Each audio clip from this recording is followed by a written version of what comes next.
All right, we're live. Hang on. I guess we are. Let's see the chat. I should be live on mine over here. Bear with us, guys. We're getting everything set up here. Only full screen the chat. I'm sorry, guys. Just give us a second.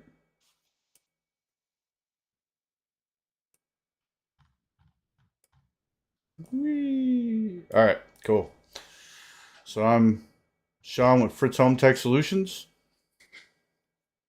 I am Tech with Tech Smart Homes. If you give me just 1 second, I'll go live on my channel as well here. Oh, okay.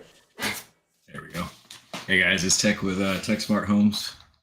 I And did Sean with instructions on. sorry, staggered streams. Sean with Fritz Home Tech Solutions. Is it not saying I'm live? Oh, yep, I'm live. We're good. Welcome back. Thank y'all for tuning in. If you're not subscribed, please like, subscribe, hit that bell so you know when we're live each week. Yeah, Hopefully, and check out the other social medias yep, to see what else we're up to during the week. Insta TikTok, all those good things. You can find us there. Little updates on minor projects, state of the unions on the weekends. Yeah, we are trying to do it every week on Saturday, right? Yep. From 8 to 9. However, with Super Bowl Sunday and other obligations I have going on, um, we had to do it Friday night. So sorry about the short notice. Anyway, let's get into it. Yep. Welcome. Tell us a little bit about what you've been up to this whole week, because I know you've had a whole week to do a lot of stuff. Yeah, it is. It's been a little busy. We got the Sense installed. I've been watching that. That has been really fun to watch as that's identified things. Starting to see the dryer, the refrigerators, and other devices come online and actually track that energy usage in real time. Starting to see that it's watching for faults or any other issues within the electrical system too, which is really nice. That way, if I make a mistake somewhere with some of this, it gets pointed out pretty quickly and doesn't turn into a big disaster. But it's been real cool seeing that so far and seeing exactly what's taking up the energy and what's using it. It's going to be really nice once I get that Tesla charger in the wall and I can see exactly how much that's costing versus going out to a charger somewhere else. Yeah, how much do those charge? I went to one yesterday, I believe. It was a supercharger out here close by, and it took about I think 12 minutes and around $12 for 20 to 80% charge. I got it down about 20% thereabouts and charged it up to 80 where they said to cut it off unless you're going for the long haul. 12 So, bucks? I mean, that's yeah, just $12, and I put about 240, 250 miles on it in a couple days, going all over. heck, I have a hybrid and I put 30 bucks in it. So, Yeah, I um, remember. yeah, I have your old car. Yep. It's pretty neat. It's cool. I have been up to not a whole lot, but my Wise vacuum, which is Wise, so I'm looking to replace everything as it dies anyway. Started dying, of course. It couldn't hold a charge very long anymore, and it would get about a quarter to a third of the way through with a cleaning, and then it would have to go back and charge and start going. So I decided, hey, we're gonna replace this. So I spent a lot of time looking at various different vacuum. Do you know how many vacuum reviewers are on YouTube in itself? Like, there's a whole subgenre of just not even smart vacuums, but like regular vacuum reviewers that have like thousands of vacuums in their house. That's all they do. Um, so I watched a lot of those reviews, but it was ultimately Rob from the hookup that I watched his review and was like, okay, I'm definitely gonna get this one, and it was the S7 Max Ultra. And I know I said Max V, which I thought I was getting, but apparently they don't sell that anymore. Or maybe they do, but the only one I saw was the Max, just Ultra. And that basically the difference between that and the V is it doesn't actually have a camera. It has infrared sensors and stuff to detect obstacles and stuff, which I'm better with because the idea of my robot having a vacuum that's connected to Chinese servers overseas, we'll get into that later, but I didn't really like that, so I'm glad it's just infrared sensors, and this thing is amazing. That's nice. And don't get me wrong, the Wisvac was only 250 when we bought it, and it did a hell of a job. Like it was at that price range, it was the only one that had lidar mapping, and I had a Roomba and something called a Test 4 before that. And the Test 4 could mop, but it sucked because you had to switch out the attachment, and it would kind of just leave streaks everywhere. It never completely like saturated the pad with cleaning solution. That thing was terrible. But yeah, they just kind of did the whole bounce around thing until they felt like they had cleaned everything and then go back, which they missed everything. Um, the Wise was the first one that actually had the lidar. It would map out your house. It didn't have any like I think it had a front sensor for obstacles, but really wasn't good at it. But it would map your house and then it would actually do the zigzag pattern and clean the whole house. And for 250, it was pretty good. However, I Yeah. upgraded to a big boy. That Roborock is worlds different. It came with a whole bay that has the dustbin, and then it has, it cleans its own mop, it loads its own water, and then it also dries itself. So, and Nice. it also empties the dustbin. It's pretty awesome. Had it for about a week, and my floors have never been cleaner. There you And go. we used to manually clean these things often with the Wisvac because it didn't get everything, but um, yeah, it was pretty awesome. I highly For a recommend while, anybody in the market for a smart vac. Definitely go Roborock. there you go. Yeah, for a while their Wise was doing well, but I moved away from as much as I could after that Yeah, incident. So they make good products, but especially at the cost. yeah, I mean for yeah, the price point it's good. It's just there's some drawbacks you're gonna have to be ready for, especially with their cloud services and as they're increasing the subscriptions across the devices. It's just everyone else is doing it too. You just got to watch what you're getting into. If you know that you're getting something and there's Uh, possibly a subscription that tags along. like I've said in my videos, you also need to be aware of who you're inviting in your house. Wise kind of really stung me and a whole lot of people in the smart home community when they sat on a vulnerability for like 3 years. Now, like I stated in my video, I don't feel like it really was that big of a vulnerability. It was very, very specific, but they put their customers at in a vulnerable state to save face. Yeah, it's a matter of integrity and the look of the business too. Because I mean, yeah, you and I we work in IT. We know something Yeah, happens, you got to be up front and document it, and you make all parties aware. It's no different for a business like that, whether you're smart homes or any type of gadget. I mean, If there's a what would have happened if a whole bunch of people got hacked? Could have there been a class action lawsuit because they yeah, didn't say anything and they knew about it? That would have really murdered that. They wouldn't be around anymore. yeah, I mean they were But already treading pretty cautiously going into COVID, and I think a lot of people getting yeah, hurt they with they incident they thing for almost a had to while. close their doors, Yep. and that's when Cam Plus came out. Hmm. So and that actually saved them. Their customers saved them, like I stated in the video. Yeah. But yeah, sorry, this is definitely not kid friendly viewing. Um, Yeah, it no is Friday worries. night. I am blowing off steam from a very stressful week. So Whereas I don't think we're gonna have too many kids trying to install relays and wall switches. At least hope we're not. We'll touch on that safety with electricity at some point today too, though. I'm sure that'll well, be we're part of probably it. gonna get in that pretty soon because the whole state of the smart home is about safety, security, and privacy in your smart home. A lot of things that I feel get glossed over in a lot of reviews or by a lot of other content creators is they don't talk about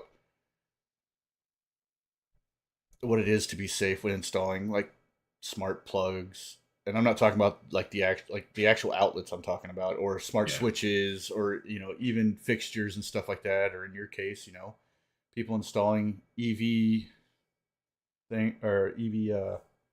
chargers Mhm. and even doing water. You got to be safe when you're doing this stuff.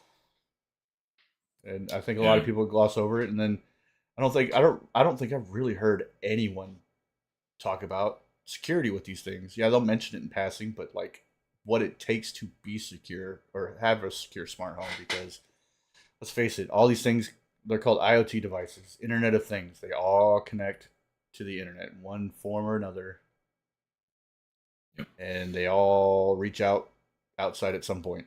Well, Zigbee doesn't, but it's the hub that does. So, Yeah, there's going to be specific devices that will always need that connection for one reason or another until you can go full local. But and yeah, then security is the game there. I mean, I don't want to knock a bunch of reviewers because a lot of them have got me into this, along with some friends and others like you. But you definitely are right. There are things that get glossed over that I feel should be touched on a lot more I often.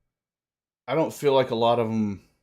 Well, IT is a huge field, right? Yeah, And I there's a just lot feel to. like while they may have been in IT, maybe a programmer, maybe this, that, and the other.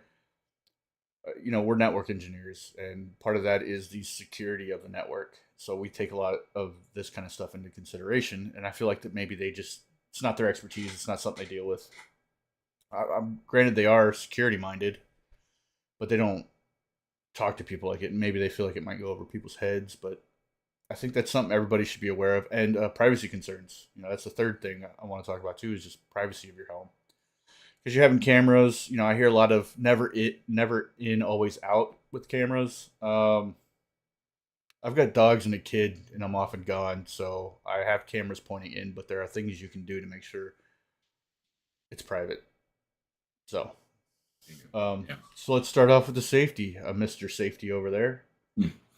Yeah, so definitely want to touch on that after a lot of the electrical work that I've been showing and involved with. And when I say involved, I want to be very clear that if my hands are on something electrical, there is an electrician or a licensed professional, someone that has that experience and not just a couple of years and not a apprentice that has taken the time to look at what I'm doing and guide me or give me the proper instructions.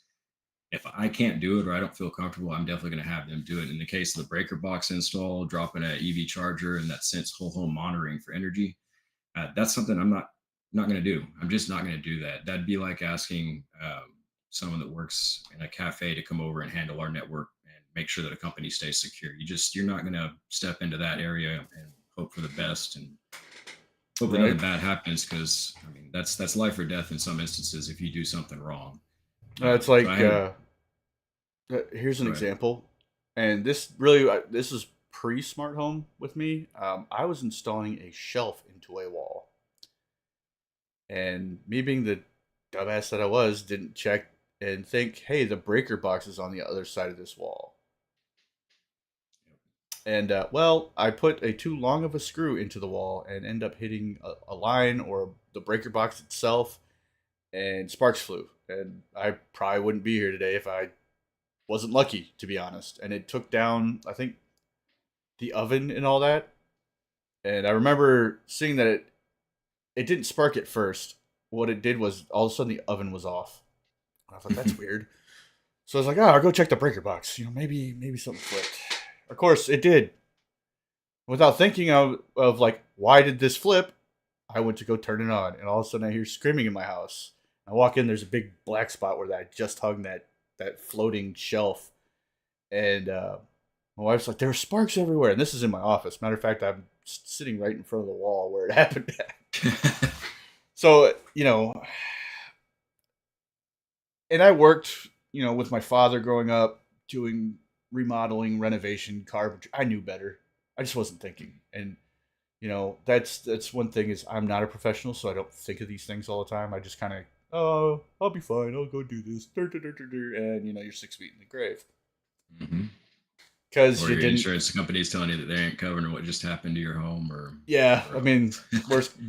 That's the best case scenario. You just kind of Yeah. screwed up the electrical in your home, and now you got to pay thousands of dollars to an electrician where you could have paid, maybe $100 for them to come in. Yeah. So Yeah. always, always, always, always, always, always Yeah. hire I had hire a some people send professional. me, yeah, I had some people send me some videos just because they saw that what I was doing with that electrical box and the EV charger. Not going to drop names or anyone as far as the YouTube channel, but I watched it and I saw someone doing something, and someone who has a much more in-depth background in that field and many, many decades of experience basically was pointing out some things that were going wrong there. But before they could even point it out, got a few seconds of the video and I'm watching a guy pop a drill bit through the back of the panel directly through a Yes. wall. I So I mean, did kind it's of watch that, and the guy even sounded like he wasn't sure. He was just kind of like, "Oh, there's a hole here, so I'm just gonna take this drill bit and go through a wall." It's like, okay, for one, if the breaker box is there, as in the anecdote that I just gave, there are wires right behind it in that wall. So if you put anything through that wall, you run the high risk of hitting that electrical line. Oh yeah. Yeah, and I mean the other thing with that too is getting into a breaker box. You may flip that main switch, but the other thing is you start touching and playing with those mains up top coming in. I mean, that's you're still dealing with electricity that is going to get you and get you good if Well, that's you're some not paying serious attention, don't know wattage. what you're doing. That's coming Yeah, I into mean the you house. bingo. Yeah. So I mean having him here, having the energy company come pull the meter, all the appropriate things to make sure that safety was followed. I mean, I electrician could be happy with the job he done. Labeled everything, made sure I had it proper so that I could just pop the breaker or panel back on and label it where it's needed. Got that sense monitor in there, and I didn't have to worry that night when I went to bed thinking, "Oh man, did I forget this or did I do this wrong or what did I do? And is my house going to burn down in the middle of the night?" So it was nice going to bed knowing that it's just working and there's no stress behind that. Yeah, my first smart switch that I installed, I went to bed terrified that I'd wake up and something was burning. Um, Yep. I didn't have the right tools to check wattage. All I knew is, hey, I'm gonna go flip breakers until I know these lights are off and it's not working.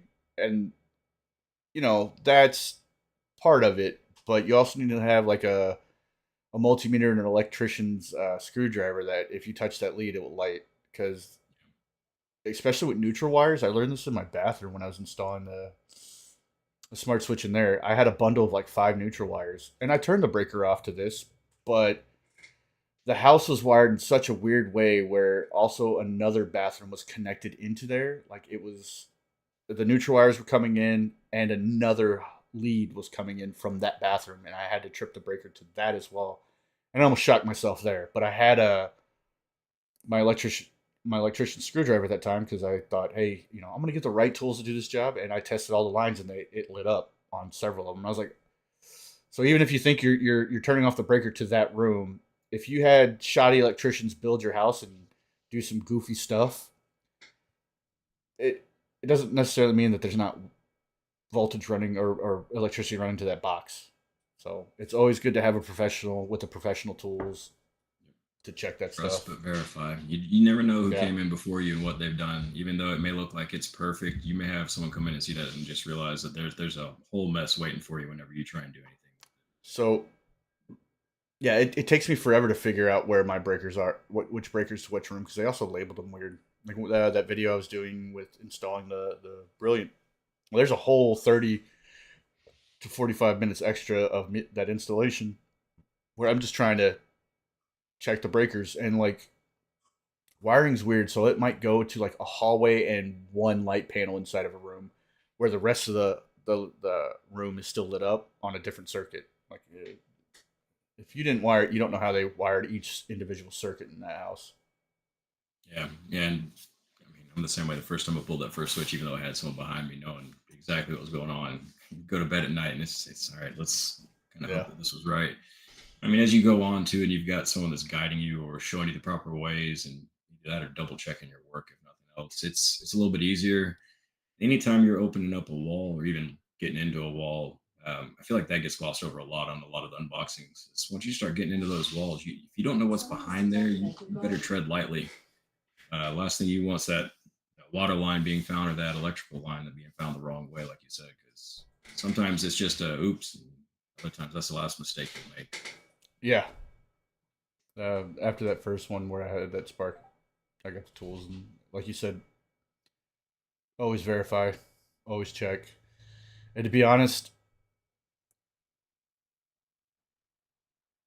if you don't have the tools or you're not at all confident, which probably majority of people won't be, just get a Just hire someone. yeah, hire It's as someone. simple as that. Yeah, I mean, think about They if also you're at, have insurance too. there you go. So there's the thing. If they mess it up, their insurance covers it.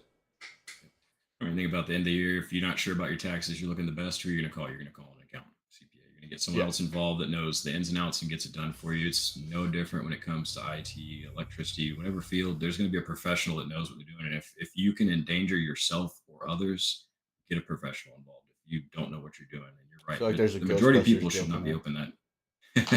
Yep. Yeah. So big on safety, especially with electricity. eventually looking at something with our water meter or main water line. But again, when that time comes, that's not me. That's going to be So a licensed plumber handling that. yeah, I'm gonna get. I've been looking at a couple of like flow meters that to watch and kind of att- those valves that monitor but also cut off the main valve to the house. I'm looking at those just to you know that's like every homeowner's worst nightmare is a water main busting, and you hear it all the time. But they've got smart devices out there that you can have installed that monitor the flow rate, and if there's an unusual amount of water flowing, it will automatically cut it off. And guess what? You may pay $1,000 to have it fixed, but you're not going to pay 10, 20,000. Because most I insurance mean, companies, especially here in our area where it does flood, don't cover that crap, or they're jerks about it. yeah, where it's an exorbitant amount of money where it's not going to be a good day. Yeah, I mean, those think about total it your too. house. You get a slow pinhole leak somewhere. You're not going to know until that damage has been done, and you're out tens of thousands of dollars Yep. potentially, or the ceiling comes down from above, and you're trying to figure out what just caused that. Yep. I mean, when you've Especially got the big these flows, that's one thing, but those pinhole leaks, unless you've got something fine to that ahead of time, man, that's a really bad day, month, and year ahead for you. especially these older houses that have copper pipes. I mean, Yeah, copper rust over time. It wears out. It's I going mean, to a lot leak of at the some old, point. I've a got lot of the older, PEX in my house, but yeah, same here. it still can pop. Yep, Too much it's one of pressure. those things too. Yeah, I mean, again, you pop into the wrong wall at the wrong spot without knowing, and that's an Yep. easy puncture compared to metal. I mean, copper's Yeah. not going to take much either, but that PEX will go too. So, Yeah. It's like every time I'm near. I mean, I generally know where my water pipes are, but you never would know again when some goofy plumber did something weird and there's been ran a countless times line. working in here where I thought I knew exactly where lines were. Go to open something up for a little pilot hole to look in there and realize there's a lot more going on back there than I'd planned for, and the builder went much different route than I would have expected from previous knowledge or experience from others. So, Yep. Like I said, there's always some goofy thing going on. mhm. Like I think my drain to my house is like literally right in front of my office window, which is kind of odd, but it is what it is, I guess. Yeah, I mean, I've got the leak sensors all over for major appliances, dishwasher, laundry, you name it, or in areas where bath, you name it, where a leak could be popped and seen and caught ahead of time, especially like with the laundry machine, if that overflow back up, you name it. But that's Well, good for that, but the preventative at the water main, that's what I really want, because that's the big money that you're saving. Those little sensors though, that'll stop the minor damage and catch it so that you can at least clean it up. But that water main is going to tell you when something really bad is going on, similar to popping the sense in the breaker. So I know that if I got a circuit that's really bad or an appliance that's going bad, you name it. I use my leak sensors in a interesting way. I make them trigger automations. So, but I do have leak sensors, dishwasher, in the pan of my water heater, washing machine. All the major ones that have all the that can cause catastrophe. Um, but yeah, I think having that main flow valve would probably stop a lot of that issue. But again, There's I'm nothing. hiring a plumber. Yeah, nothing like being on vacation, coming back and realizing that your first floor just flooded and one of your ceilings were caved in, as opposed to being on vacation, getting an alert, flipping a switch, and water's off until you get back home. Or maybe it just flips. Like with a smart home, It, it can there's just some flip that auto itself. flip. Yeah, exactly. But it doesn't always happen when you're on vacation too. No, it can happen when you're home too. Yeah. Um. Okay, so basically, when it comes to safety and installing your own smart home stuff, don't do it. Hire a professional. Even my smart home consulting business, I tell them straight up because I don't have, I don't carry the insurance in case something happens. I say hire an electrician, even running Ethernet cables, because if you get up in that attic, you can punch through something or screw something up or dislodge something, and you screw up their house. So always hire a professional. Don't try to do it yourself unless you absolutely know what you're doing and willing to take the risk. Yeah. Yeah, if you've got the experience and the knowledge, it's one thing. And as You don't have the experience and you do not have the knowledge, that should tell you right then and there that it's time to call a professional before you start opening anything up. And don't watch YouTube videos with this stuff because, as Ryan pointed out here, sometimes they're wrong, especially after they got rid of the ability to look at dislikes. Because I'm pretty sure that video probably has tons of dislikes, and you would have been able to see the Yeah. ratio of like, whoa, this is bad advice. Yeah.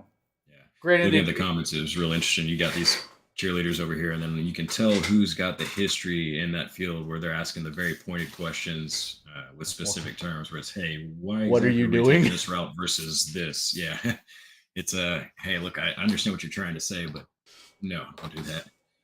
But yeah, Yeah, I'm not an electrician. I'm not a plumber, and that's not my world. So I'm gonna let someone who knows what they're doing do it. And most of the videos that I've touched on, where I've either posted them or any of the upcoming, I usually have that disclaimer in there so that people know that if I'm doing this work, that's because there's either someone behind me off camera that has told me what to do, or they've already gone over this with me, and I know exactly how to install that so that there's not going to be an issue. well, And even then, once that camera cuts, there's someone there that's going to double check that work more often than not. I'm gonna pause real quick and say hello to everybody. We got a couple of people watching us, so thanks for tuning in. Go. If you have any questions, this is open forums Q&A. Just ask.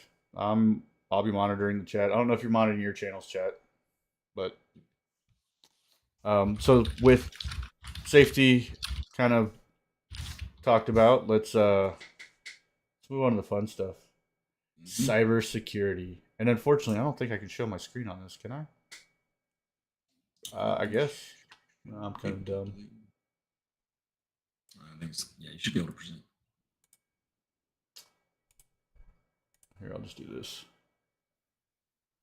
You know what? I'm recording. Why am I doing this? Stop. So we'll just do this. Kind of wanted to talk about a few things here. But let's start with security first. We'll minimize that until we get to it. Cybersecurity in your own home or being secure conscious in a smart home. Let's talk about that. So I think the first line of defense is always a firewall, your router. I think too many people get these routers from their ISPs and they never log into them. They never check the settings. They never do anything. They never even change the default admin password. That technician comes, it sit and forget, and once they're connected to Wi-Fi, that's the end of it usually. Right. So, I would have to say when you first get your stuff, log into it. Change the default password to something that isn't your Wi-Fi password, and that you'll remember. Make sure that no ports are open. They usually come default no ports open, which is fine. You don't want any ports open up to the world. I used to know a lot. Like gamers always like to open up ports to make their stuff faster. Don't do that. Don't do that. It's terrible because it's a port is basically a door that you're opening into your network. You're allowing traffic in and out of that port, and all ports have some form of vulnerability. If you're poking holes, you're giving them a way in. Yep. Hackers in the security world, we like to say, it's not a matter of if you're going to get hacked, it's a matter of when, because it really boils down to, are you a big enough target for a hacker? And how much time does that hacker have? Because eventually they'll find a way in. If they really want to get into your network, they'll find a way. Your job is to try to make it as hard as possible so they'll lose interest, because there's this thing called a hack value that a lot of professional hackers will assign a target. So let's say Mr. Ryan over here has a hack value of 20. 20 out of 100, whatever their scale is. He's not. I'm not going to get a whole lot out of him if I try to hack him, so I'm not going to spend a whole lot of time. So if there's a router in place, well, okay, I can't do that. Let's see if he's got any easy passwords to his Wi-Fi. Maybe I decide to get in my car and do what's called war driving and sit by your Wi-Fi.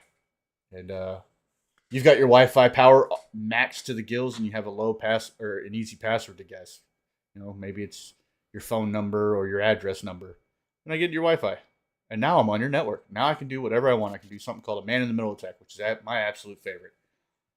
And if you don't know what that is, it's basically where I sit on your network on a device and I route all your traffic through my device out to the internet. You don't even know I'm there. and I'm watching everything, and I can manipulate your traffic as I want to. I can strip your SSL certs and see your login passwords to websites and clear text and all that kind of stuff. So it gets kind of scary. Once they're on your network, it's a bad day. The first thing you want to do is make sure they don't get on your network.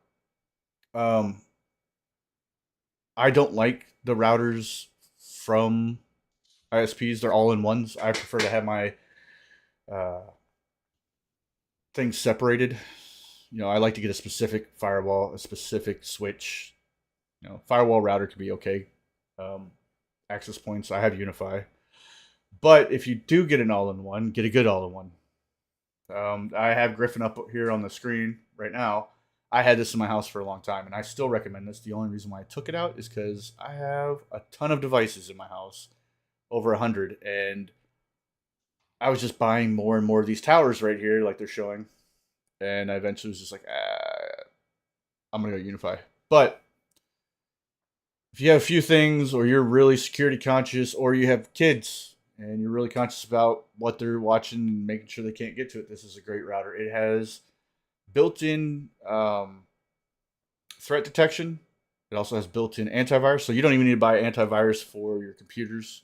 It has it built in. It will stop most traffic on your phones. So iPhones suck in the sense that you can't get a third-party antivirus. No one makes it because iPhones are secure.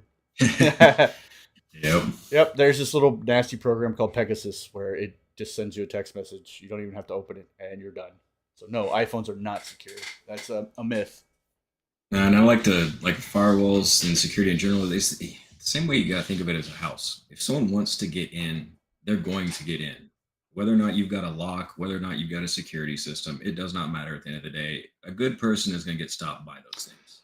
If a Right. bad person wants to get something done, it does not matter. They're going to find a way around it. I mean, we're all human, and these devices are all created by humans, so Yep. we're going to find a way around. So on a little side note, there's 3 layers of protection. Your early warning system, which is your cameras and your security system. Your deterrent, which is your dogs. I believe that if you should have dogs, they are great. Even their barking scares most people off. Mhm. And then some form of self defense. I'm not gonna elaborate on that because We won't yeah, make YouTube will kind of kick us off. But you'll get the drift. Some sort of self defense, whether that be martial arts or mace, even a taser, just some sort of self defense. If they get past your security system and your dog, you got to be able to defend yourself and your family by any means necessary. Absolutely. That's my spiel on that. But as far as cybersecurity goes, this kind of products like this, so this isn't the only one like this, but products like this have antivirus built in, intrusion detection. So it will let you know if something is on your network that you didn't approve of. You can actually set it to where anything that joins your Wi Fi has to be approved. It also monitors the activity. So if something's port scanning or acting funny or malicious, it will let you know, and you can either have set it up to automatically quarantine. But this isn't the only product like this. There's something called the Firewalla that if you have a router, have an access point, have all that stuff, but you add the Firewalla to your network, and it kind of routes the traffic through that as well, and you can check, and it will do the same stuff.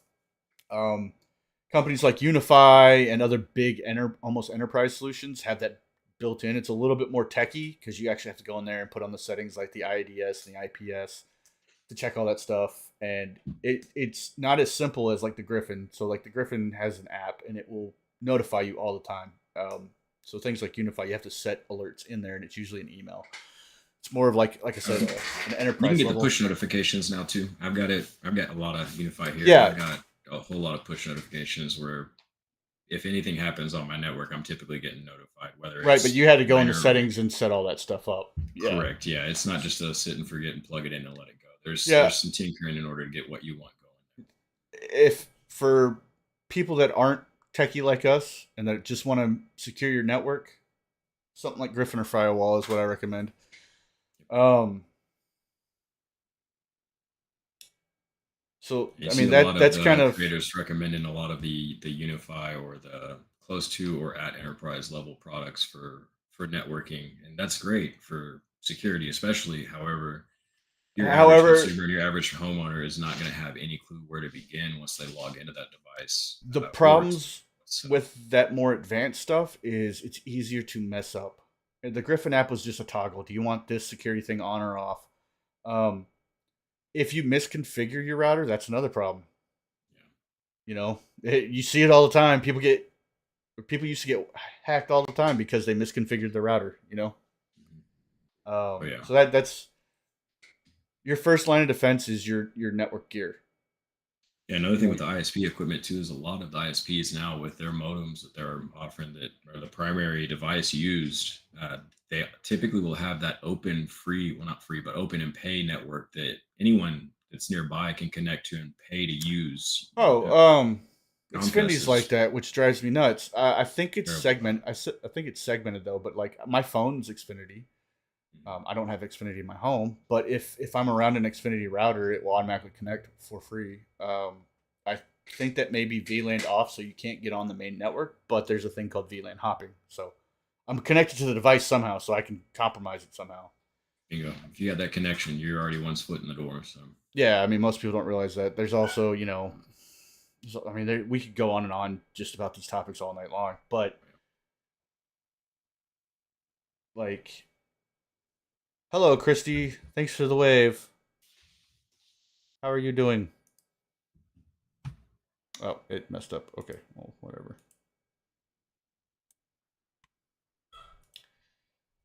But yeah, so you gotta look at your security and layers. Your main layer is the entrance point to your network. That is your Wi-Fi, because that's the easiest. Let's face it, you broadcast outside your home. Mine, I can reach from across the street. yeah. So I mean, because I have unified and their access points are really powerful. Exactly. Yeah. Uh, I I mean, another thing to think consider too is with Wi-Fi, you're going to have friends, family, friends of friends, possibly guests over, and you never know what is on that device that they're connecting with. so. Always set up a guest network that's segmented and do not let them on your main network. Just like Correct. you said, you don't know what's infected. Perfect example. Lady was letting her kids use her laptop, and one of her kids stuck an infected USB into her laptop, and it ransomwared her laptop. And then she also had a NAS on her network and ransomwared that. Yep. Yeah, Yeah, you don't know when what you have they kids in the have. house, Yeah, you don't know what things they can have. happen. You Yep. don't know what they're doing Yeah. on their spare time. You don't like. You got to treat, not to be grotesque, but you got to treat people's devices like toilets. If it's not I your mean, toilet that only you use, you don't know what's been on there. So, yep.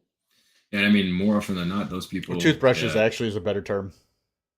yeah, most Toothbrushes. people aren't gonna ever think to even look to see one, is there anything on my phone, my device? Typically, if they've got an antivirus on their computer or an iPhone, especially, they're just gonna sit and forget and never think that there's anything on there. And then, if anything, it's usually a performance. Oh, it's just slow now, Well, and your they your forget about average the thing. yeah your average user isn't going to think of that. Like they get their Android phones and never put any kind of antivirus on there, which you should.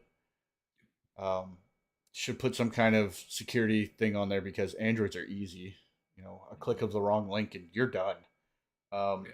iPhones I will give is a little bit harder, but not impossible. Um, Mhm. computers, most people either don't know what antivirus is, don't want to spend the money, so they get a free antivirus that's really not doing anything besides being a virus itself. Um, and then what's on their stuff connects to your network, and then starts scanning the rest of the network and finding vulnerabilities, and then find something that's vulnerable, and you're done. Again, watching who you're inviting in, even if it's not a gadget, if it's an application and it can talk to the internet, you've invited them in your home and they Right? can see what they need to. It's an infection.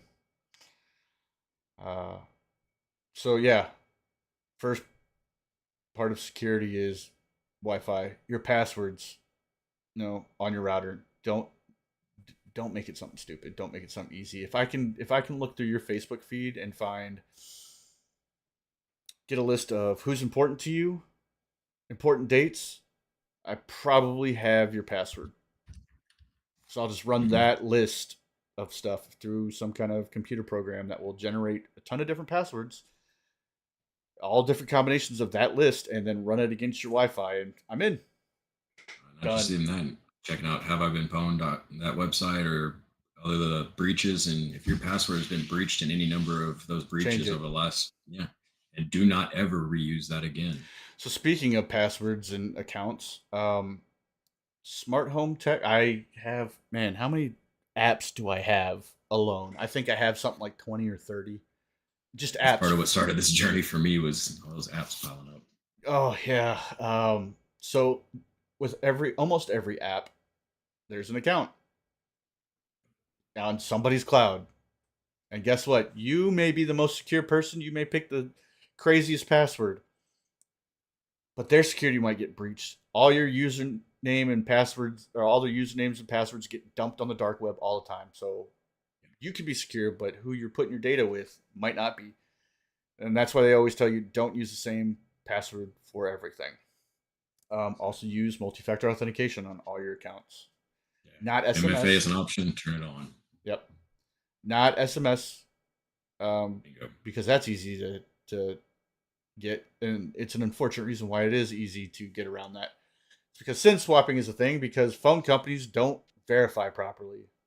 If I'm a hacker and I want your access to your stuff and your MFAs through SMS, I'm going to call your phone company pretending to be you, and their verification is usually your address.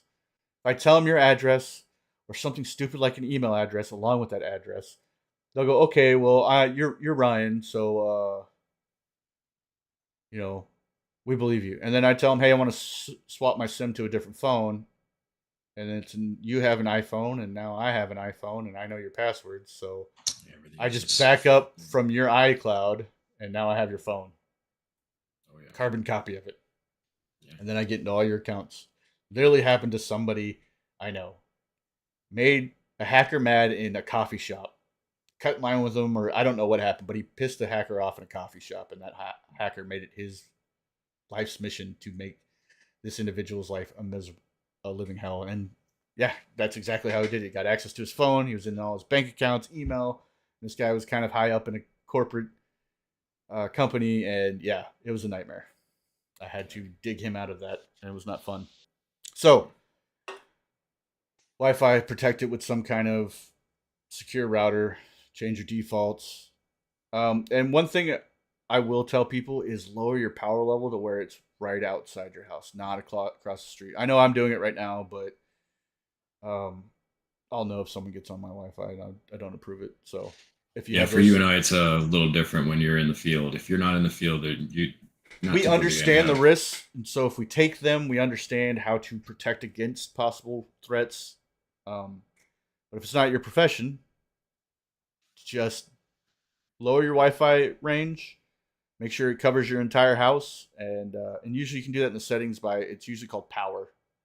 It'll lower the power. Some will call it signal strength or something like that. You can lower it that way. Just And like us reaching out to electricians and plumbers, this is where y'all can reach out to people like us for that type of assistance because that's what we do all day, every day. So yeah, hit me if up. you're not sure, leave us a message, drop us a comment, DM us, you name it. I'm sure if I haven't, he's seen it, and if he hasn't, I haven't.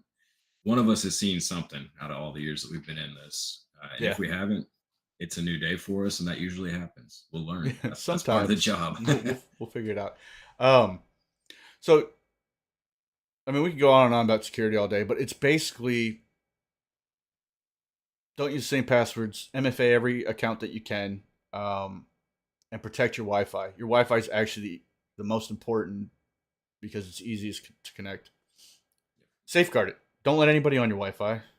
I specifically have a guest portal, kind of like at a hotel setup, and it has a timeout. Like that IP and that device is only good for a couple of hours or something like that, and then they have to reconnect next time. Um, but yeah, there's a lot more to security, and if you guys are interested, or if you just want peace of mind and you're freaking out right now, buy the Griffin, Yep. or get a firewall. I have two sitting in my closet right now, so if anybody's super interested, let me know. But yeah, Plug it it's into Want to get into Unify and you need some help, ping me, ping him. Let us Oh know. yeah, He's Unify's amazing. I love yeah. Unify. If But you you want to know, get into the enterprise level, we're I've even contemplated putting a firewall on my Unify network there. just because You I am go. paranoid. Yeah, that comes with being in the field with all the things that you see on a day to day basis. Yeah, it's kind of like when you're afraid of something and you learn about it, you're less afraid of that thing. Specifically, something that goes boom. You know, I've Hmm. learned a lot about those and all the stupid stories I heard when I was a kid made me kind of afraid of them. And then I actually learned about them, how they work and stuff like that, and I'm not afraid of them. Cybersecurity, nope, exact opposite. You become more paranoid and more not afraid, but you become very paranoid about a lot of things because it's just Yeah, you're constantly on watch. it's a crazy world. Um, Now privacy. So everybody's heard it in the news. Oh, China's stealing all your data. Amazon's stealing all your data. Facebook's stealing all your data. Google's stealing all your data. I've got news for you. If it's free, your data is being stolen because it's the product. Yep. Matter of fact, speaking of privacy, they just confirmed this last couple of weeks that the NSA themselves are going to these data brokers like Google and all that stuff. And instead of spying on you, they are now just outright buying your data. It's a legal way to do what they were doing before. Yep. So, with privacy concerns, it kind of goes a little bit into security. Um, go local as much as possible. You got to think even light bulbs, cameras are the worst, you know, because they are connected. You know, I have Ring, I have Wise. I do have some in the inside, but I have most of them hooked up to smart plugs. So the best way to kill a camera is to cut the power. So you turn off that smart plug, it's not recording anymore. You can set up automations like when I am home, turn off all these plugs. When I leave, you can turn them on. Because like I said, sometimes you have cameras to watch your pets and stuff like that. But the philosophy of always out, never in is pretty good too, unless you know you take the extra steps. Yeah, if you're Uh, uncertain about it, definitely stick to that. But if you can respect what you need to in your home, you've got that peace of mind that you're doing it correct. You can have cameras inside the home. It's all about doing it correctly, though. Once again, you're inviting not just a company in, but potentially more than a company if you don't set that up properly. Christy says use a passphrase instead of a password. Yep, that is great. I'll teach you real quick what a passphrase, why a passphrase is better than a password. So Mhm. you can say stuff like, "I'm gonna take my dog's name, but I'm gonna put all these, you know, leet speak, and then put a date after it." Well, that's still terrible because I find out what your dog's name is. I find out what that date is. Leet speak has been broken for a long time, but a passphrase. Also, with doing that stuff, you can make it so complicated it's hard to remember. So using passphrases like "Griffin is 100% secure!" exclamation point. You know that's pretty long. It's got your numbers, your letters, and your symbol in there too. So Mhm. you know use passphrases, and it's also easy to remember. So back that was back to security, but back to privacy. The cameras are a thing. The voice assistants are a thing. I can definitively say that Amazon Echoes aren't always transmitting everything. So they're not always listening. They're always listening for their wake word. And once you say that, that's when they start transmitting. But I will say that also your voice recordings of when that wake word happens do get stored in the cloud. You can Right. access them through your account, and Amazon has assured everyone that only you have access to this. Their Hmm. algorithm, their analytical AI learning is listening to all that stuff. I guarantee it. But you can delete it. Um, Google's the same way. You've got the option to go in and delete it, but they're storing that, and if it's set to always listen, then it's gonna be listening and watching. right. Um, all the sensors, motion sensors, presence sensors. They can tell how many people are in your house at a time. So I don't think people realize this, but the Amazon Echo fourth gen round balls have ultrasonic presence detection built into them. All of them do. You can use it as a thing. It's not that great, but it's also a way for that echo to see if there are people, how many people are in that room, where they're at, position in that room. That goes to like Akara's new PF2 sensor, which is amazing. But Yeah. if you look at the map, it's kind of scary. It will Yeah. show you how many people are in that room and where they're at.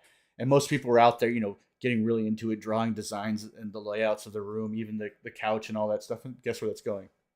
Car servers. Another Guess cloud. where car servers are? I know. China. And what's the And I mean, problem with? I use the FP2s also, but in the same breath, I'm monitoring, I'm watching, Well, paying attention. a car is a little bit Car's pretty different. good too.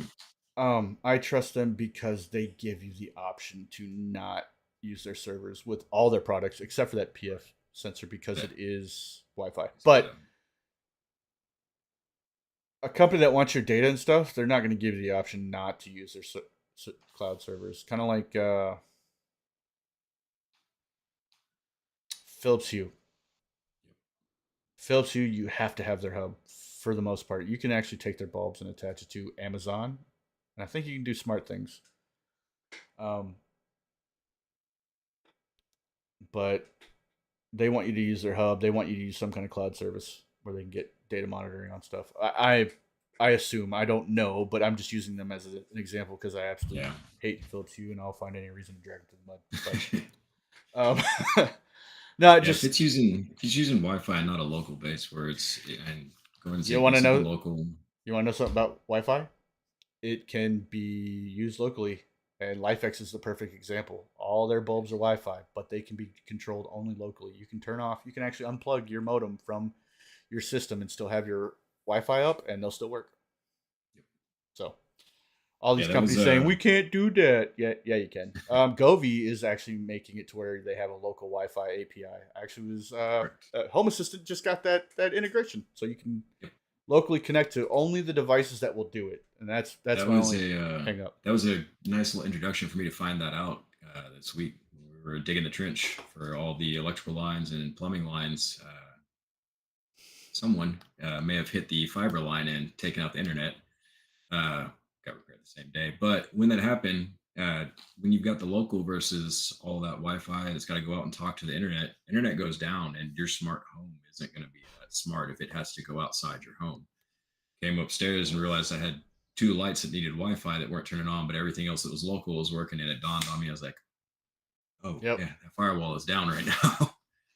I have the ability to go 100% local because I have the infrastructure in place. But I've said this in videos before. Like some of the Home Assistant Zigbee sticks can get overran, and I have a ton of devices in Zigbee as well. Mhm. I feel like Samsung SmartThings Hub is really strong, so it handles all that, but it has to reach out to a server. If you did all your automations locally on that hub only, it would all be local. Mhm. Most people don't realize that Samsung can be local only if you only do your automations inside the Samsung SmartThings app. But when it connects to Home Assistant, it has to go through the cloud, which is unfortunate. But I was hoping Matter would get rid of that. Like I could connect it via the Matter bridge, and I could control all the things in Smart Home or Smart Things inside Home Assistant. But that's not the case so far. But just Yeah, I've remember this been about privacy: the brands you are bringing into your house. That's what you're doing. You're inviting a company into your house. Make sure you trust them. Make sure you know them. Like I don't trust Wise anymore, so I am phasing all their stuff out. And eventually Ring will go too. It's not that I don't. They've had security issues in the past, but it really was related to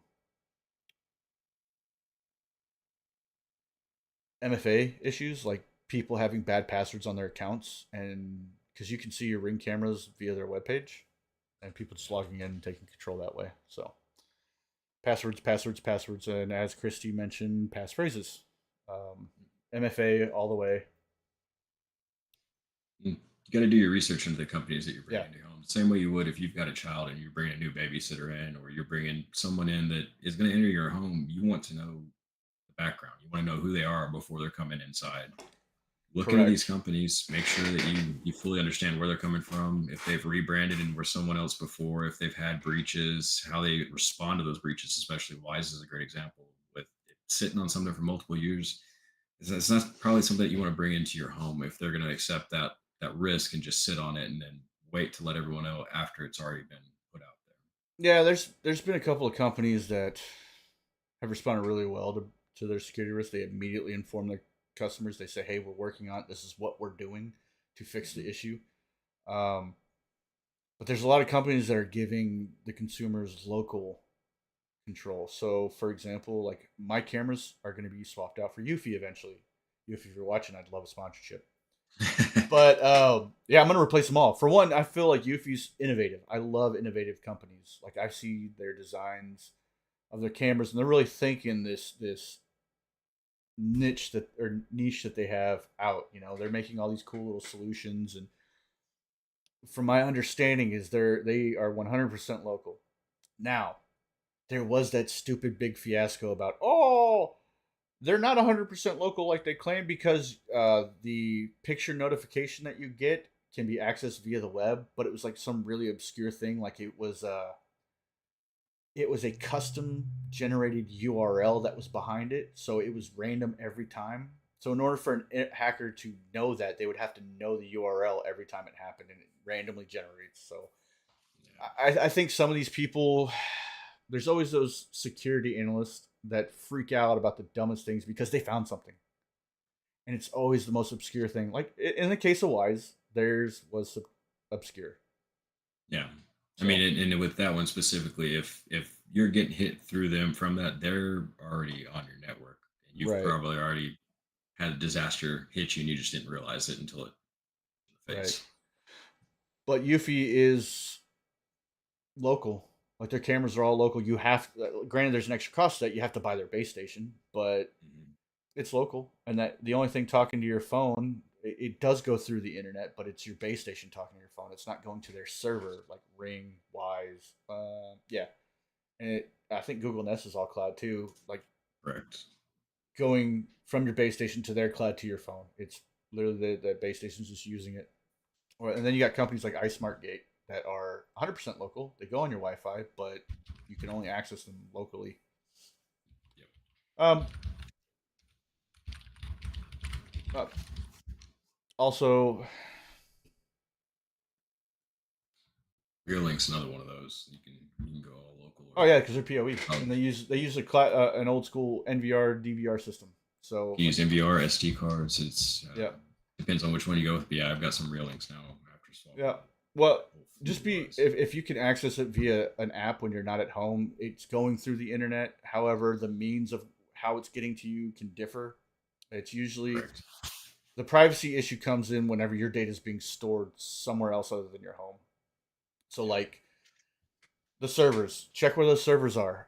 I even go as far as like I have VPNs, but you check where that company's based out of because if the VPN is in one of those countries, even the United States, the government can always pressure them for access. My VPN is in Switzerland. You know, they're not Switzerland's. I don't care. I don't care what the U.S. government says. I don't care who, whatever. Do what you want. Hmm. Bitdefender, they're based out of I think Romania, which gives no f's Yeah. of what any government says. So just when it comes to your smart home or just your technology, if it's connecting to the internet, it's reporting somewhere, know where it's going. Um, Unfortunately, voice assistants are terrible because there's only really the big three, which is Apple, Google, and Amazon. So you are the product. Let's face it. Um, Yeah. Unless you're no, getting into Home Assistant and starting to create your own, then that's my next phase. But um, I will say that Amazon has made a lot of efforts in reassuring their customers of privacy. They're doing a lot of things. I think even in their next phase, Amazon Echoes are going to be they're trying to make them local, and they Mhm. only need to reach out when there's a new phrase or a new term that they got to learn. So that's kind of cool to see that some companies are moving towards that direction as opposed to just gobbling up your data like Google. Yeah, and I can see where a lot of those companies in the past they've loved that data that they're pulling in. It's Well, you got to think for about, a whole bunch man. of different reasons, but now You got to think about the infrastructure that they're spending on as they continue to grow in size with the number of customers, and we both know that that cost is going to go high, Right. high. So I mean, they got to make their money somewhere. They're providing their customers a service that's free. I mean, let's look at Google for example. Google was what, a search engine to begin with. That's all they were. How did they become this multi-billion-dollar company when they weren't providing a product or a service you paid for? They were selling your data. Stop and think about how those ads were tailored to you. The more and more you use that search too. Yeah. So I'm gonna say this. I don't mind that, how my ads are tailored to me, and because Yeah, I don't no. like shopping. I don't want to sit there and browse forever for things that I don't need. I do like the targeted ads. But I am disciplined enough not to buy everything that's thrown my way. I don't have the money, or I don't need it. Um, it can be problems with people that have addiction issues. If you keep showing them something shiny that they want, they're gonna find a way to buy it, and that can get them into problems. So I can see it's a two-sided coin there. Um, I don't mind.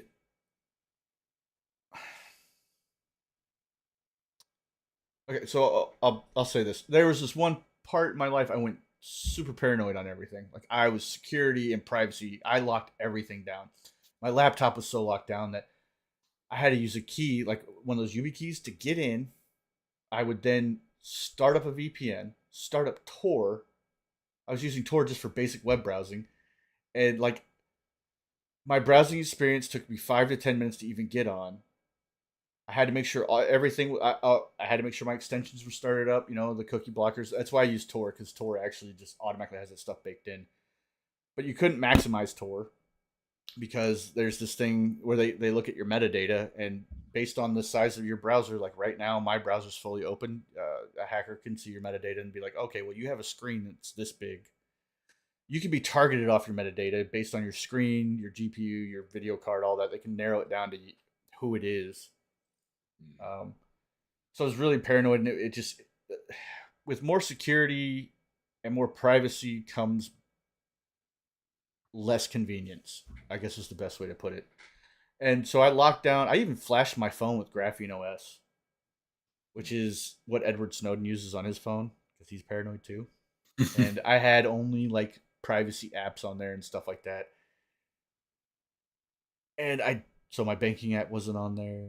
None of my social media apps were on there. So I actually had to make the web shortcuts and sign into basically the phone's web browser to go to all these things. And it was just so inconvenient, so terrible.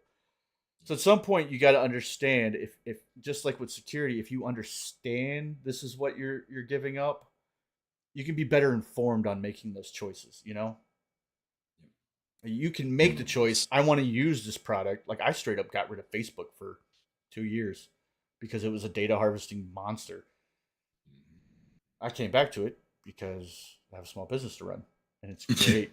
It's a great place to kind of. I don't have to buy a web page, and I don't want to buy a web page. They're annoying, but I understand that Facebook being on my phone, I'm giving up data, and also the last point. My phone was all locked down. My phone was super private, but no one else's was. So all those other phones, my phone is being sensed around. They're pinging to their Wi-Fi towers and all their stuff. It's like, hey, this phone's here. This guy's here. So, um, it's if all not about everyone knowing the around you is risk, secure, then yeah. But just knowing the risk, understand. assessing it, and knowing what to accept and what to do in case that risk comes a reality. Right. Have you ever sat down and actually read one of those end user agreements? I don't think I've read it from start to finish ever because they're usually so long. But yeah, there's lots of There's a stuff tucked in point there to that. typically. And these companies, they list everything that they're going to do or what they may do with your data. They tell you exactly what they're going to do, but no Mhm. one reads that stuff. It's kind of like that South Park episode that was, you didn't read the Apple terms and conditions. Well, we can make you into an or what was it? Yep. IOP? I don't know. I don't remember. Human But centipede or centipede or whatever it yeah, the was. Centipede. It was, So, you signed up yeah, for this. No, I didn't. yeah, Yeah, so it was a great episode. they're designed for you not to want to read, but if you ever find yourself truly interested, read one, you'll see what all these companies can do with your data. They list it. They're not hiding it I in a mean, way, nothing's free in life. Everyone should know that by now, I would hope. So, right? I mean, if you're getting something free, there is something you are trading off, whether that's your data or something else. Well, There's a trade off. if it's free, you're the product. Exactly. Just always remember that. And back to smart home stuff. You know, all your devices know where the company's based. Know who know.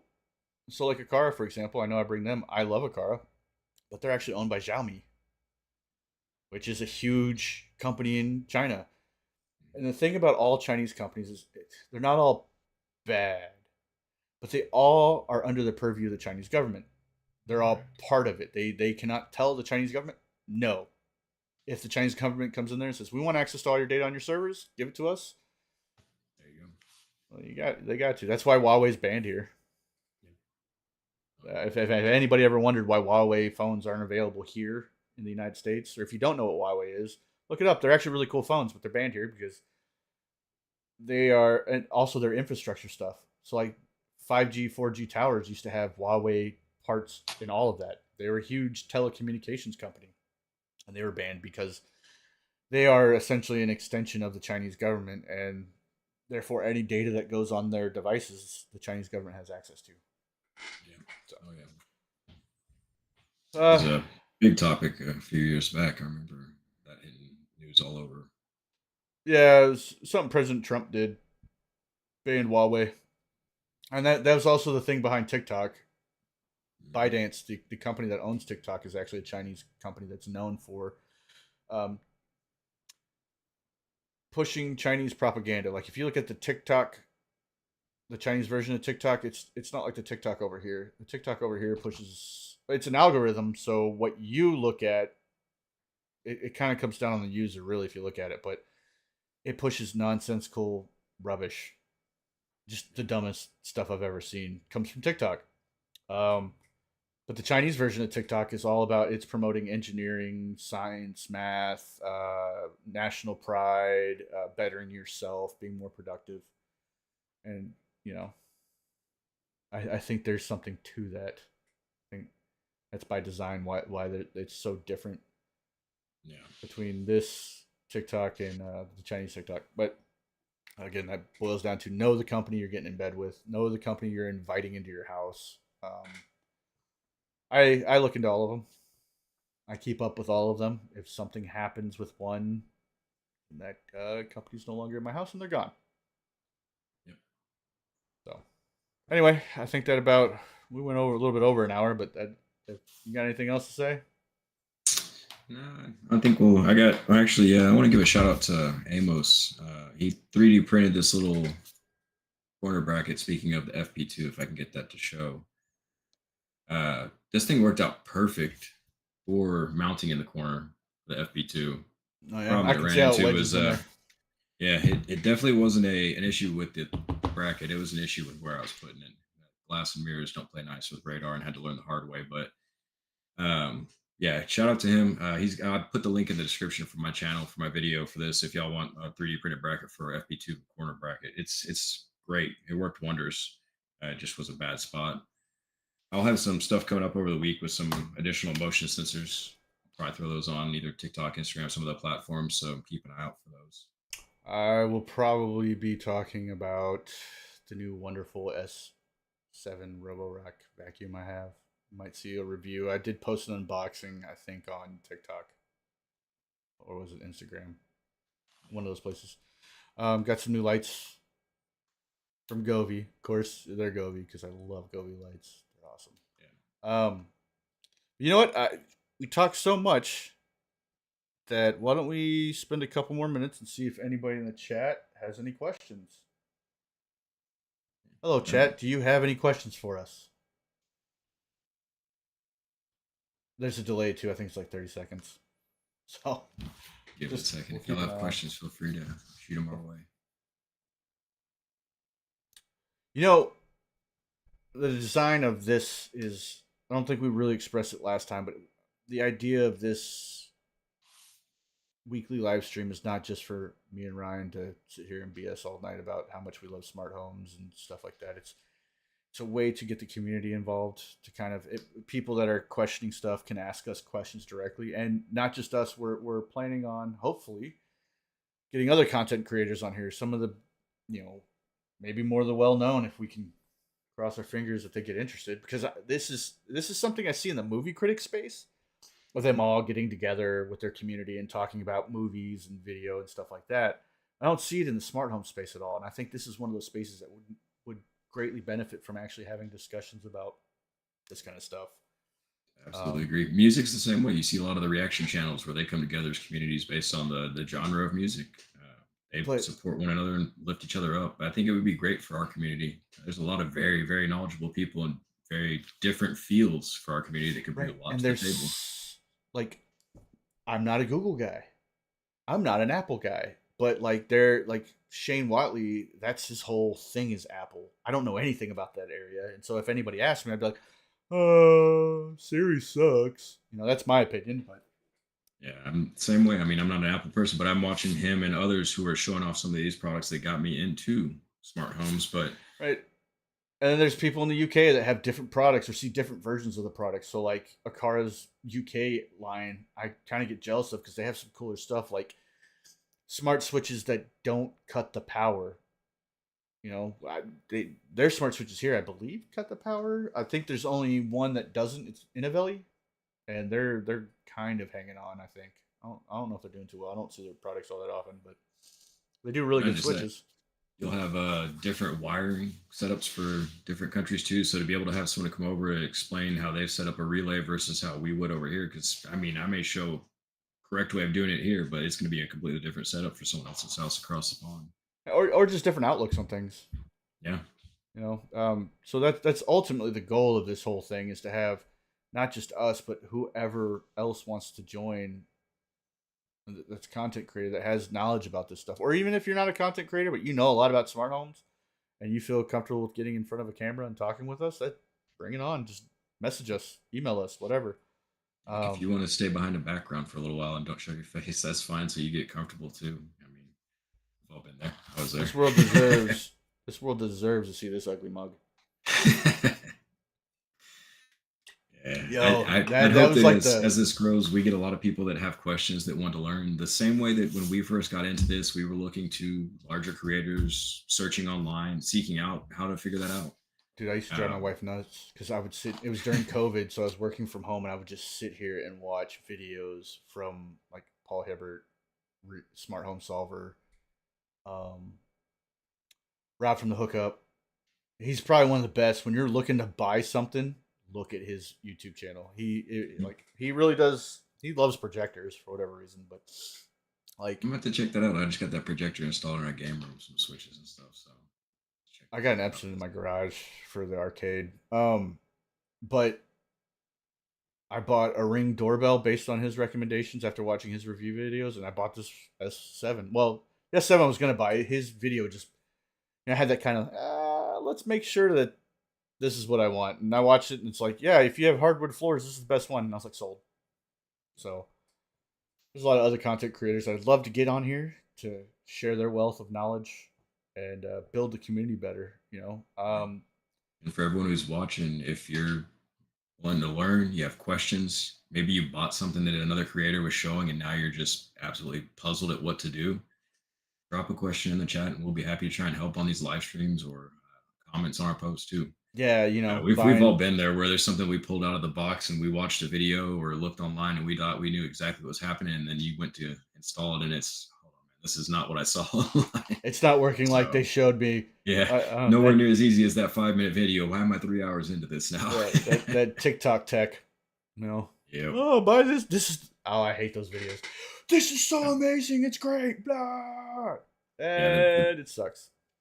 But hey, biggest I thing did is when buy it's like that. where I it's did. like, hey, we've got this installed, but by the way, I don't want to mention anything about how I turned the breaker off. I cut the power here. I've checked. Yeah, we Oh, you touched know on. what's the worst is smart locks having to completely redo your door just to fit it. So the car U100.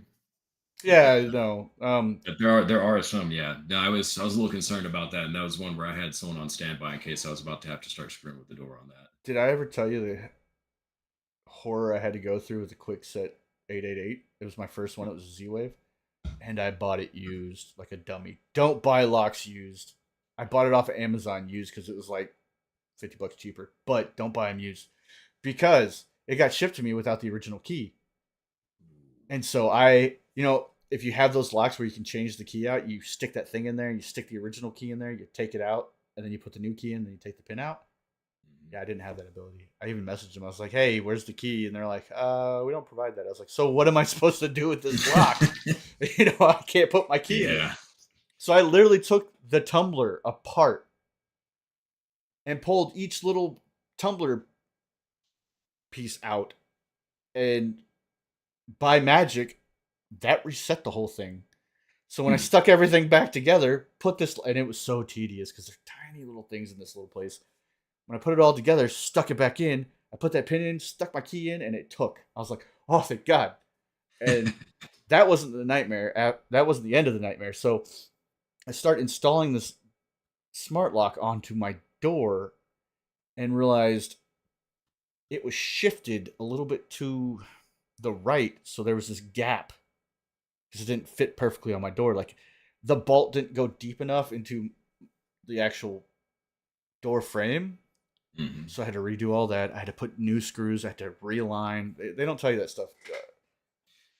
Yeah, that's a lot of the stuff too. Where it's if I'm encountering something like that with one of the installs I've got coming up, I have no problem sharing where I'm fumbling or stumbling or running into a lot of that extra work that you don't often see in the I, unboxings and I, I wish videos. I had this channel when I was putting my smart home together because it would have been a wealth of knowledge of what not to do. Because I'd buy something and I would expect it to work with smart things, and it didn't because I didn't research enough because I was dumb. And so a lot of my knowledge comes from me messing up. But um, and again, In the same boat. that's how I ended up with Wise, or not Wise, but Home Assistant, because Home Assistant says, "Is it smart? I'm gonna make it work." Someone out there has created something to work in Home Assistant's great, but um, yeah, so it's a lot of trial and error, and I created this channel mainly to help people not make the same mistakes that I did, and have, man, I used to chain automations through multiple different systems just to get something to work. Like I used to make virtual switches inside smart things so I could get it into if this and that. So then I could get it to trigger in Alexa or something crazy like that. And I also had Home Assistant in there somewhere. So I'd be chaining through 4 different systems. And the problem with doing that is if one system goes down, it breaks that whole automation. Oh yeah, So yeah. A lot of that same thing with me was seeing a lot of different systems all trying to make that one automation work and finding that one thing that can make it work seamlessly and not have to worry about, well, who's down today that's stopping that line from yeah, what device, what thing. yeah. And that was a big thing with me moving off Wise too. Is that last outage they had? Is as soon as that went down, it's, look, man, I've got to have certain things Yeah. up at all times or long enough to monitor. So I used to have like 8 light bulbs in my house from them and a whole bunch of smart switches on top of like the cameras that I had. So the cameras at one point just stopped working with the Amazon Echoes. Like you couldn't view them anymore, and it drove me nuts. And I literally spent like a month both with Amazon tech support and Wise tech support trying to figure out whose fault is it. It was Wise's.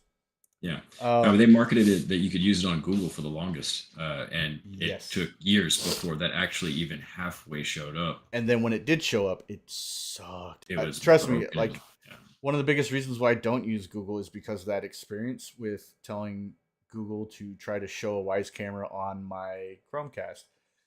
Yep. Here's my problem. That sentence is way too long and too complicated for me to spit it all out at once and get what to happen. That's why I stay away from Google. Amazon's a lot easier. I just say, hey, or I tell, the Echo to show me this camera and it shows it. But Google was always a long string of words.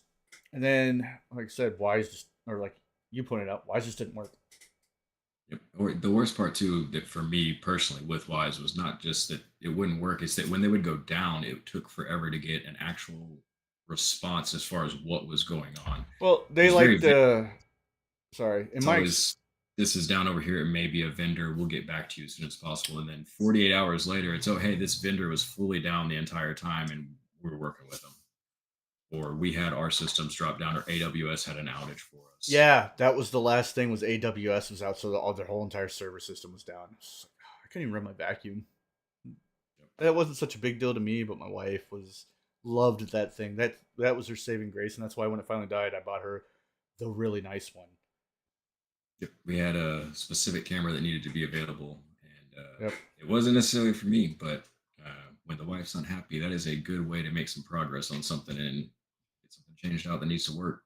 Yeah, When my the my wives went wife. down, that was the first thing she told me was find something that's going to work. The wife's cameras I still use to this day are usually not in pertinent, like important areas. That's where I put my ring cameras. Yeah. So, but anyway, I think I haven't seen any questions come up, so I think that about wraps up this live stream. So I know this is a Friday night. It was kind of off, but we're gonna try to do every Saturday night, 8 to 9 Central Standard Time. So if you guys want to join us again, we'll see you next week. Tell your friends, tell your family, invite them over if they have smart homes or they like smart tech or they even are a little bit interested in tech.